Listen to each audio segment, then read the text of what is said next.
Go.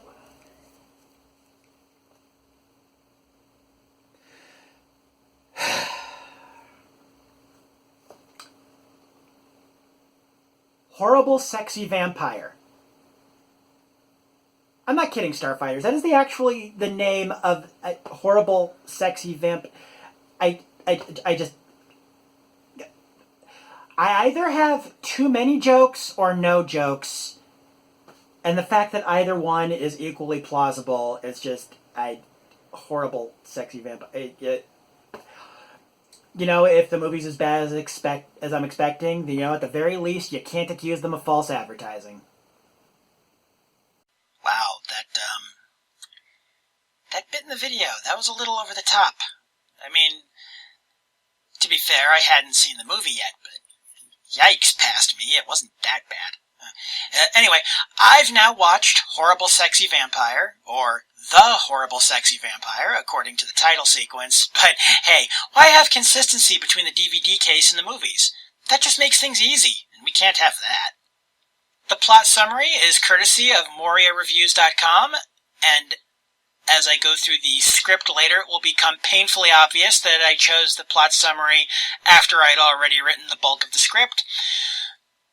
There have been a spate of murders in the small town of Brennitz near Stuttgart. The coroner voices a theory to the police detective that these murders occur on a 28-year cycle and are being caused by a vampire. The two go to the nearby von Vinegar castle to investigate, only to be killed. Shortly after, Count Oblinsky arrives from London, claiming that he is the latest heir of the von Vinegar name. The inheritance stipulates that only he or his wife can enter the castle and that he must never go down to the dungeons. As he settles into the castle, the Count becomes certain of the existence of vampires, but the locals dismiss this as alcoholism or mental illness on his part. So, we got us another alternate title, and I'm just going to say right now that I like the other title, The Vampire of the Highway, better. It's certainly more fitting, well, somewhat more fitting, as our first shot of the film is a car driving on an open road. I mean, there's a little driving throughout the movie, but this is the opening scene. And I think the highway actually shows up in the last scene as the credits are playing, too. Both of these titles are just for the English versions, by the way. Based on the title, I'm thinking that this is a co-production between Spain and Germany. Anyway, the people in the car driving in on the open road stop at a hotel, and we get nudity before we even have a title sequence, and it's giving me flashbacks to the worst movies of Season 2. But it doesn't last long. The woman goes to bed while the man takes a shower. The soundtrack then suddenly goes into nails on chalkboard mode, and the man is killed by something invisible. I'm not kidding. The soundtrack screeches like a Twitter Nazi making fun of autistic kids, and the guy grabs at his neck like he's trying to fight off a Garrett. I'm wondering if maybe this is telekinesis rather than invisibility, as no water seems to get on the assailant. Also, this is the second movie in a row where kills by vampires are preceded by horrible film score. As this is the middle film of the disc, I am worried this may be a trend for the next few episodes. The woman gets up, sees her husband's body in the shower, screams, and the credits start. At least the music is tolerable this time around. We cut to her body being examined in a morgue, and the coroner asks the lead detective to his place for a drink. This isn't that kind of movie, though. He just wants to tell the detective his theory about the killer being a vampire, like I mentioned back in the summary. Fair enough, the woman's body did have a mark on the neck. Didn't look too much like a bite to me, but that could have been the quality of the film transfer. This all happens in the first 6 minutes, by the way. The movie, at least in this early part, moves along like it's late for something. A fast pace isn't inherently a bad thing, but the cuts are so fast that dialogue has already started before you realize you're in a new scene. This is the same issue I had with Primeval a few episodes ago, i.e. the lack of transition shots. But it turns out the coroner has a family history with this kind of thing. Something about unsolved murders going back centuries, but records being lost during World War II. But yeah, let's not beat around the bush the way the movie does. They're talking about vampires. The coroner believes in them, the cop doesn't, yada yada. During this conversation, we have an honest-to-goodness math scene. The coroner brings up the role the number 7 plays in all the murders, the ones going on now and the ones he could dig up info on from the past.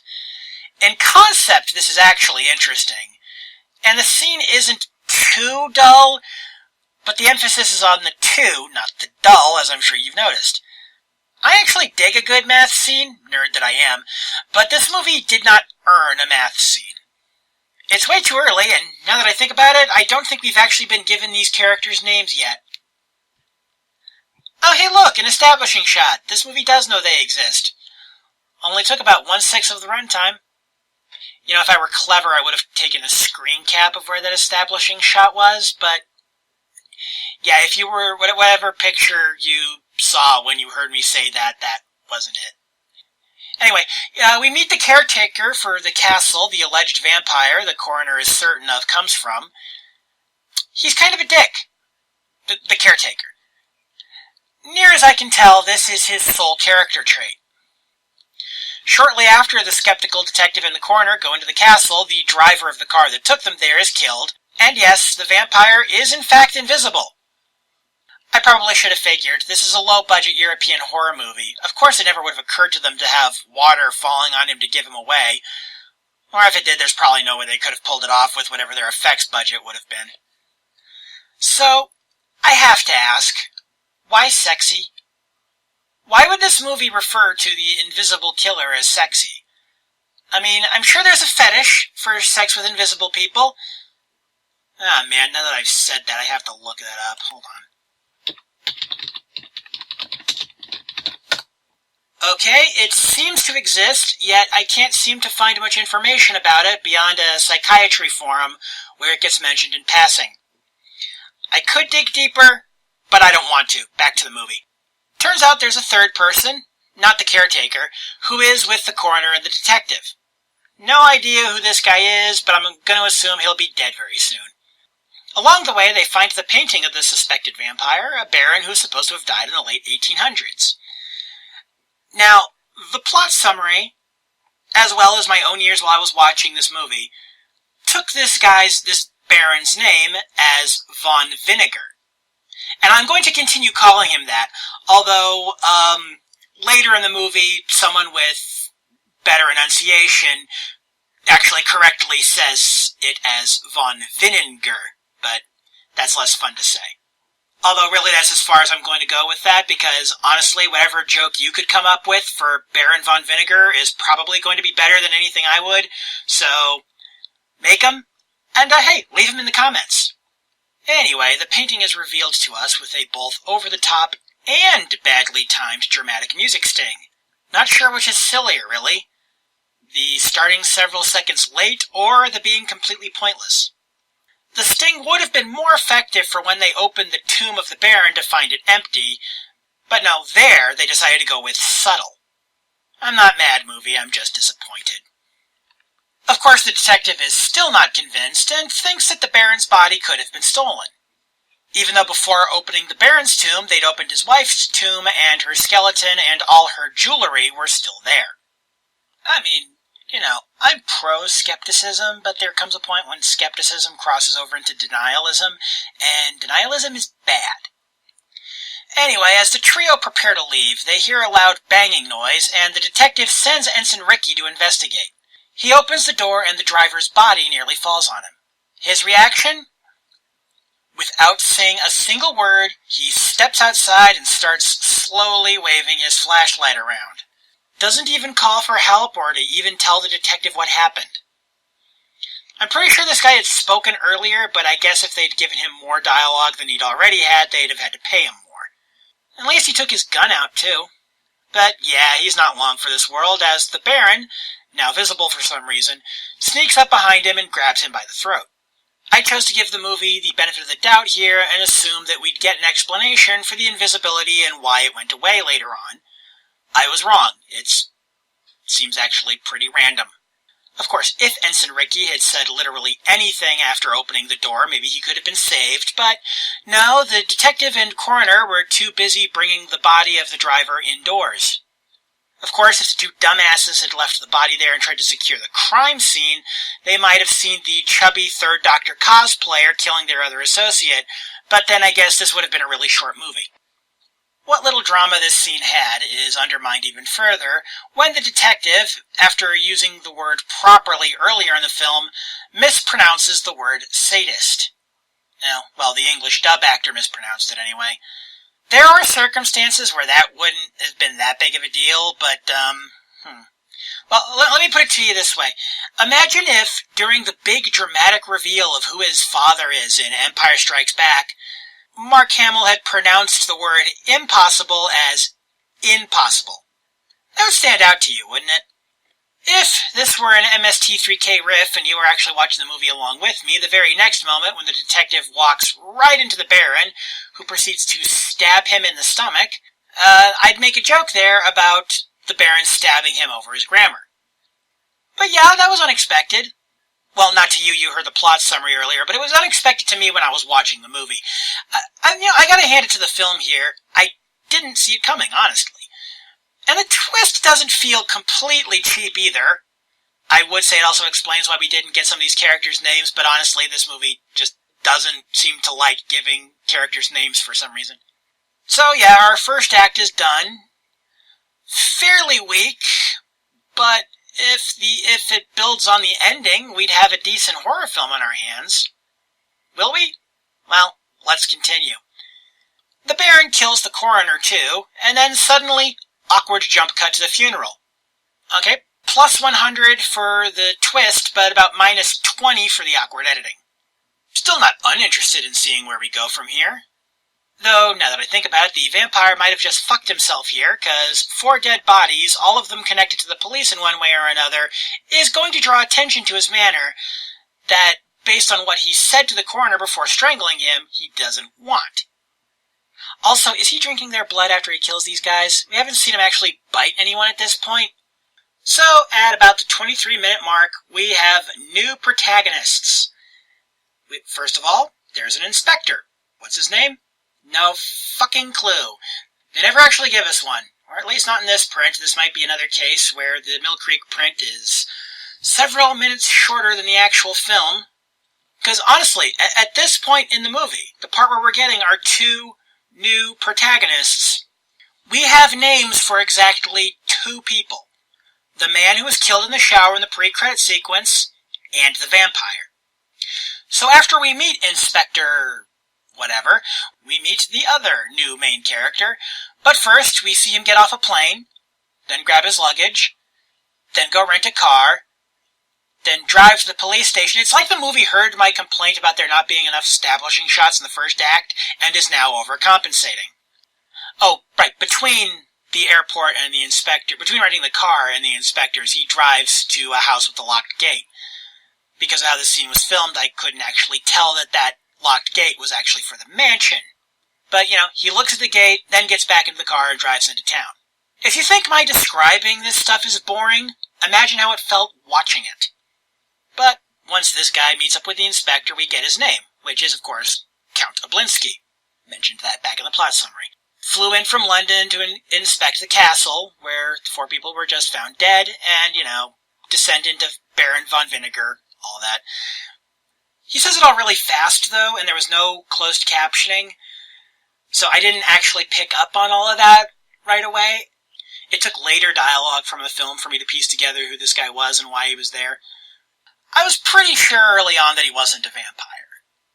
He's pretty open with the inspector, giving him the Baron's will without being asked, among other things. But basically, the Baron left behind some really weird instructions in his will, causing his son and later grandson to forego the inheritance and not live in the castle at all. Oblinsky has decided to take it on, however, out of curiosity. Specifically, he wants to explore the castle to find out why the instructions in the will were, to use his word, bizarre. And I just realized that now that I've already said he's not a vampire, I'm going to have to cut out part of my script later. I'm sure that won't be awkward in the slightest. Considering how often I go off script on this thing while I'm recording, it's actually kind of amazing how much my process can be thrown off if I decide to skip something I've written. Anyway, here in the film is where we learn that the caretaker from earlier, the guy that I called a bit of a dick, has died. Off screen, of course. But yeah, this particular one occurred, in film the day after the deaths of the detective and the others. Like I said, this Von Vinegar guy is doing a really shit job of keeping people away from his castle after apparently having managed to pull it off just fine for a little over 100 years. I mean, yeah, the inspector says the caretaker died of natural causes, but come on. So at almost 33 minutes, we finally get another woman character in the film. First one since the unnamed victim from the pre-credit sequence. Well, I mean, unless you count the Baroness's skeleton. Man, I can't believe I failed to notice what a total sausage party this movie was up to this point. So she strips down and gets in the shower, and I'm pretty sure this is the same bathroom set that was used for the hotel bathroom in the opening of the movie, just lit differently and with the shower curtains taken away. Anyway, I wonder what her contribution to the plot is going to be. Never mind, she's dead. And the film makes it look like Oblinsky is the one who strangled her. Yep, strangled, not bit. Did the people making this thing actually know that they were making a vampire movie? But yeah, I also say seems to be Oblinsky because the hair is off and also looks a little older, but spoiler alert, it turns out there's a reason for that, but I'll get to that. After he kills her, we see a dead guy lying on the floor. From context clues, I am assuming that this is the Frank that the woman character thought she was talking to before she died. We cut from this murder scene to Oblinsky looking very seriously at the painting of Baron von Vinegar. Hand on chin and everything. He gets up and starts wandering through the mansion when he spots the inspector driving up, so he goes outside to meet him. This is in the daytime, but, with this movie, who knows? That wouldn't necessarily mean he's not a vampire. I mean, you already know he's not a vampire because I told you, but the inspector at least seems to be fairly intelligent. He plays at taking Oblinsky at face value, but every once in a while he slips in a question, always asked with a smile, that hints that he hasn't ruled out Oblinsky as a suspect yet. Very Columbo. I like it. I especially like it because at this point in the movie I actually didn't know that Oblinsky wasn't a vampire, so it works. And it almost makes up for how the pace of the movie has started to drag as we approach the second half. But now Oblinsky is back to going along with whatever the inspector asks, including straight up asking for a warrant as an excuse to break the Baron's will's rules about not going to the cellar. The scene after this is Oblinsky reading one of Baron von Vinegar's diaries, with some narration that just sort of stops for no real reason, and then an objectively short but relatively long amount of time after that, Oblinsky is startled by the sound of evil laughter coming from somewhere. Trying to track down the evil laughter, Oblinsky finds his way down into the tomb from earlier and is nearly attacked by Baron von Vinegar. But then he disappears while Oblinsky is rubbing his eyes. So it was at this point, watching the movie, that I realized that Oblinsky wasn't the killer. What I also failed to realize was that Oblinsky and the vampire were played by the same actor. I'm honestly embarrassed how long it took me to figure that out. For a while, I just thought that the vampire had made himself look like Oblinsky but older, and you can kind of blame the camera angles earlier in the movie for that, because I honestly did not see the connection as soon as I should have. And unfortunately, because I'm an idiot, I didn't go back over the script. Oh my god. Well, I've definitely learned something about this show, and that's that once I have finished watching the movie and made my last note in the script, I should go back and reread the whole thing instead of just closing it and then only opening it back up when it's time to record the show.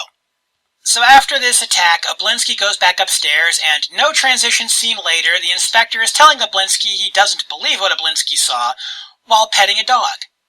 This sequence, and I don't just mean the lack of transition shot, it's just so bad. Every line is delivered poorly, the grammar is questionable at best, and while what's being said is probably important, it's going by at a pace that is difficult for me to keep up with, and remember, I'm the guy who's seen every episode of Gilmore Girls at least twice. At this point, I also lose respect for the inspector, because he has just randomly decided that he is capable of diagnosing mental illness and giving advice on how to deal with it. Yeah, I know that armchair psychologists exist even today. I have to mute at least 2 of them a month on Twitter, but this seems out of character for the inspector based on how he's acted up to this point. Not long after this, we are introduced to some more new characters, over 50 minutes in. One of them was a lady who looked so much like the one that got killed by Von Vinegar earlier in the film, the one who was killed in her apartment that was just a redress of the hotel room.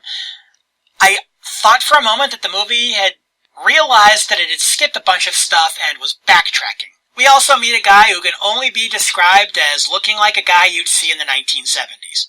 But if you guessed the woman was just here to get naked and die, you are half right. She got naked off screen, but we do see her in lingerie that she put on to hook up with 70s guy. He actually dies first. The Baron was invisible for him, but then turned visible again to kill the woman. Why? I don't know. Yeah, I feel like the makers of this movie don't have the best opinion of women. None of them get names, and with only one exception, each of the ones who've had dialogue end up dead less than 2 minutes after showing their boobs. Yeah, nudity is a staple of the horror genre, but most movies will, 1, give these characters names, and 2, let some of them live to the end, even if only to serve as sequel bait. This movie, at least up to this point, hasn't even given them that much. We get another argument between Oblinsky and the inspector about hallucinations, and we cut suddenly back to the airport we first saw Oblinsky at, where we meet a blonde lady. Not the same blonde lady from Vampire's Night Orgy, of course. Point is, almost exactly an hour in, we might get a female character who actually has a name. That'd be a change of pace for this movie. That would also give us 4 named characters in total. She drives to the castle, and apparently she's Oblinsky's girlfriend, who has never come up before now, but whatever. Also, her name is Susan, and she gives us Oblinsky's first name, Adolf. So anyway, Oblinsky takes Susan inside the castle. Yeah, I'm not calling him Adolf for the rest of the video. He takes her inside and shows her around, and eventually a sex scene starts, but then abruptly cuts to them playing chess. Not sure what the editing choice there was all about, but whatever. Then we cut to the Baron getting up out of his coffin. He appears to Oblinsky and just info dumps on him that, as a blood relative, the Baron has no power over him. He might just as well have said, "This is how I'm going to die at the end of the movie." Also, this is where I started to figure out that the vampire wasn't actually changing his appearance. He just looks really different from scene to scene, depending on how he's lit. Though that is something to keep in mind next time anyone tries to tell you that everyone in the DC comics and films should recognize that Clark Kent is Superman, but I digress. Also, try looking at a picture of Zooey Deschanel without bangs. Anyway, the Count goes on to, tell Oblinsky how to kill him. Okay, I was kidding earlier when I said the whole, hey, this is how I'm going to die at the end of the movie. Oh well, never mind. Apparently, the Count's vampirism is the result of a curse, and he actually wants it to end, but only a blood relative can truly destroy him, and his bloodlust will continue unless Oblinsky does him in. Knowing that, actually some of the things that Von Vinegar did earlier in the film make a lot more sense now. Von Vinegar also warns Oblinsky that he'll instinctively try to fight back, so that it won't be easy staking him. As vampire suicide plans go, this is way better than the one in Count Dracula and his Vampire Bride. I just wish this reveal wasn't being delivered like a rushed grade school book report by a kid trying to finish before the bell. I imagine this scene worked better in the original Spanish, or German, whichever. So Oblinsky leaps into action to have sex with Susan. Okay, this is after he checks to make sure that she wasn't killed by the Count first. But while all this is happening, the Count has gotten out of the house again and has killed a couple that was making out in a car. So, those deaths are on you, Oblinsky. That's on you. And he, the Count I mean, kills a few more people after the ones in the car, and, it just hit me. I think that of the 5 women killed on screen so far, 3 of them have been redheads. Methinks the director might have been working out some issues with an X. Anyway, the final battle occurs, and is almost not silly to watch as Oblinsky gets slapped around by his invisible ancestor. Apparently, the no power over him thing only applies to vampire powers, not to the Count's bare hands. Now, it was here, during the final chase scene through the castle. This was actually where it hit me, finally. And again, I am super embarrassed about this. This was where it hit me that Oblinsky and the Count were played by the same actor. I mean, once I realized that, that explained so much about the movie that had been confusing me up to this point.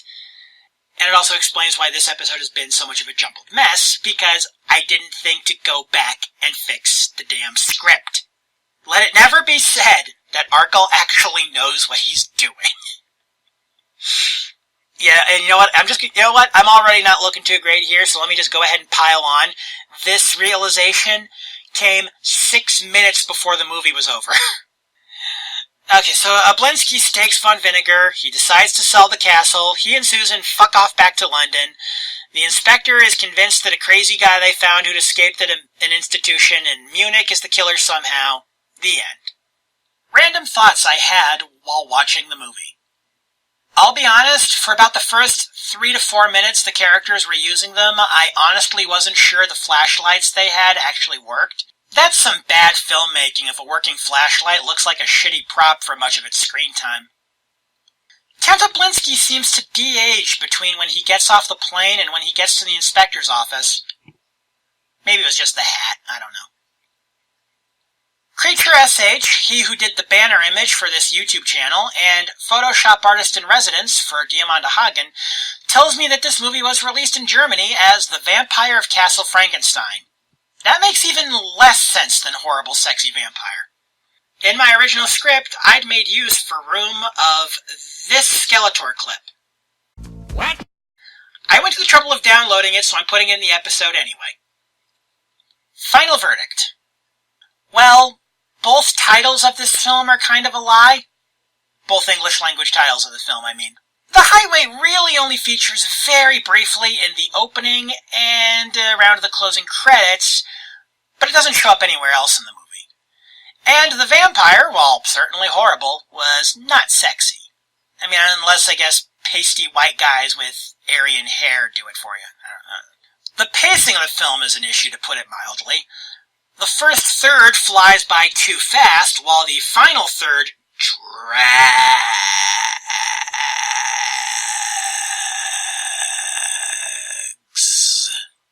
And don't even get me started about how this film treats women. You know, it isn't even the killing part that irks me. Well, there's a line I don't want anybody taking out of context. But, I mean, this is a horror movie after all. It's the not giving any of them except Susan a name, or more than a few lines of dialogue before offing them. And I am not kidding, unless it was something that was cut from the print that Mill Creek used, Susan is the only female character in this movie to even get a name. Ultimately, while I can give the film some credit for some interesting concepts and at least one well-executed twist, and I am willing to cut it a little slack under the assumption that the translation didn't do the movie any favors, I can't say I hated this movie, and it will probably not be like in the bottom corner or even the bottom fifth of the list come the season wrap-up. But, you know, I can't really recommend it either. Not unless you can find a newer and better dub or a subtitled original.